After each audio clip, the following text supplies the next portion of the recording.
I'm sure many of you are familiar with this rifle by now. This is my Tikka T3X in 243 Winchester. And you may have seen some of my range time videos that I've done with this, especially like the 100-yard shooting. My groups are a little bit all over the place, and there are a couple of factors influencing that really. I think one of the big factors is just having a big bore rifle when you're not used to it. You've got a lot of kick, you've got a lot of, like a big flash as it fires, and then you've got, obviously it's very loud and it's off-putting, and so it's a bit difficult to really relax as you're pulling the trigger until you're used to it. And consequently my groups weren't like that great. And additionally, I didn't really fancy taking this out lamping and things because, you know, with that much noise, someone's going to call the police. You know, it's like, it's a factor, especially at night. So I've bit the bullet and I bought myself a new silencer. This is a DPT silencer, and they're manufactured in New Zealand, but you'll see more of that in a moment. I've also bought a Harris bipod to go on the front.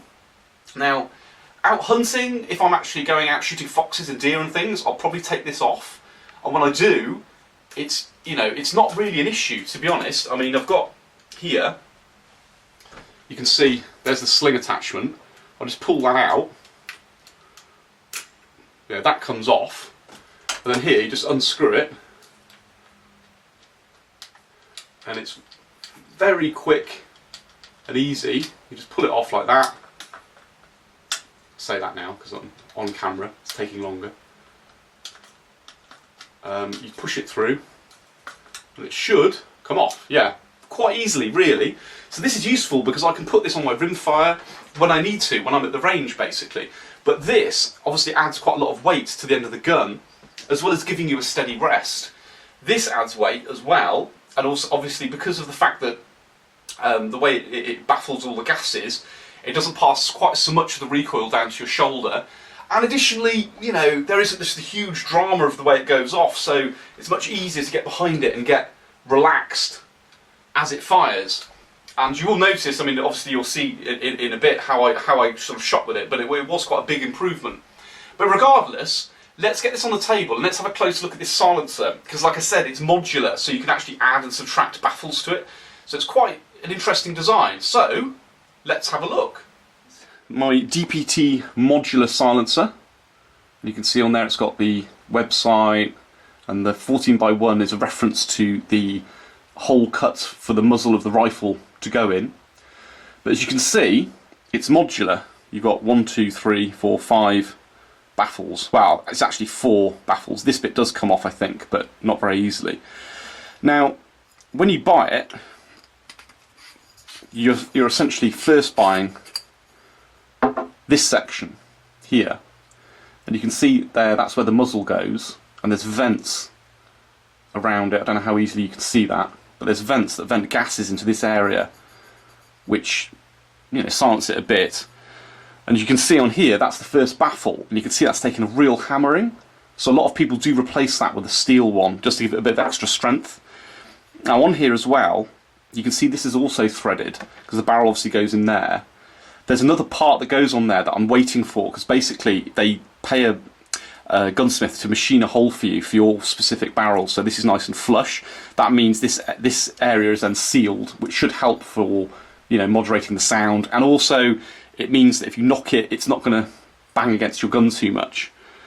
So that's that part. But you can see here, these are 6mm, and they all just unscrew. Each one is greased and has got an O-ring on it.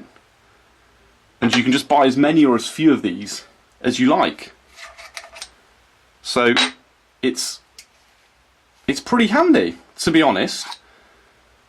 The only problem I did have was when I first got this back from the shop, they'd accidentally put 2.2 caliber baffles on the gun rather than 6mm.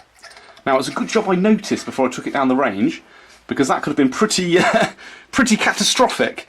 So it's something to pay attention to, I suppose, to make sure you do definitely get the right size baffles, because you don't want to be forcing through a 0.243 caliber slug through a 0.22 caliber hole. That isn't going to end well for anyone. But anyway, let's get this down the range, and yeah, you can see how I get on. So here we are then, and you're going to notice a bit of a theme here. This is the first group, and you can see that the first couple of shots are pretty accurate. Obviously, I had to do a lot of adjusting of the scope after I finished doing these groups, so it isn't zeroed on the bullseye as yet. But you can see those two shots really nice and close together. But then you notice that I'm taking a really long time to fire this third shot. Now, as it comes out, you'll see any moment. Boom, flyer. Now, I wonder why that is. Oh well, let's try the second group. First shot, more or less through the same hole.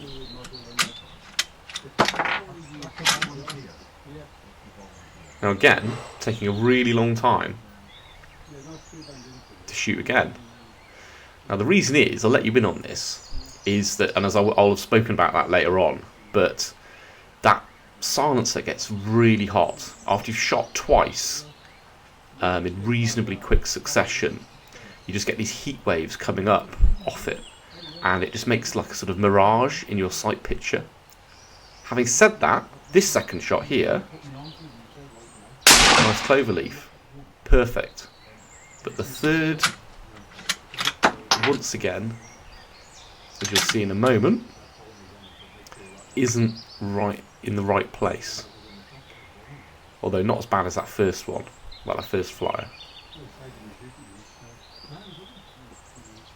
See? This is why I need a sleeve for my silencer.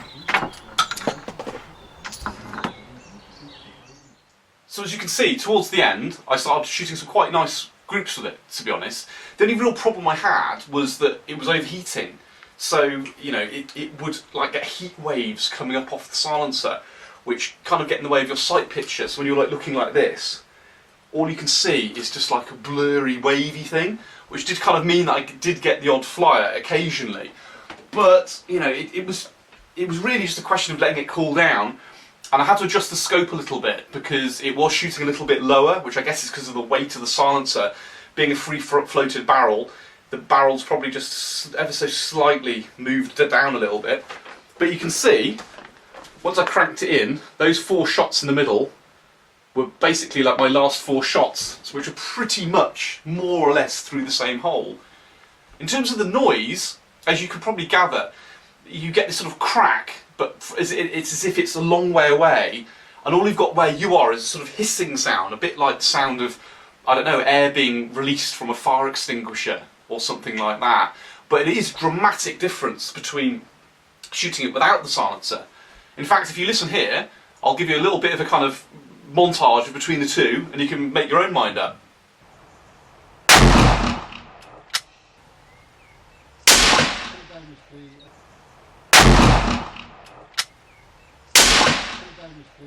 So as you can see, there is a huge difference, and I didn't need to wear hearing protection, even though I was at the range, and obviously it's quite an enclosed space.